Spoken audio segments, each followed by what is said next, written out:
Satu pekan jelang pelaksanaan pemilihan kepala daerah serentak 2018, KPU Palembang akan menggelar debat publik wali kota dan wakil wali kota Palembang yang rencananya akan digelar di Hotel Aston pada 22 Juni 2018.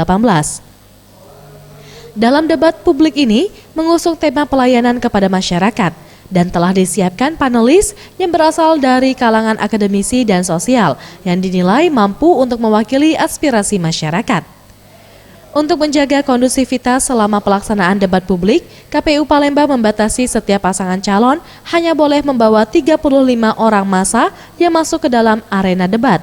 Dan untuk pengamanan nanti, KPU telah berkoordinasi dengan Polresta Palembang.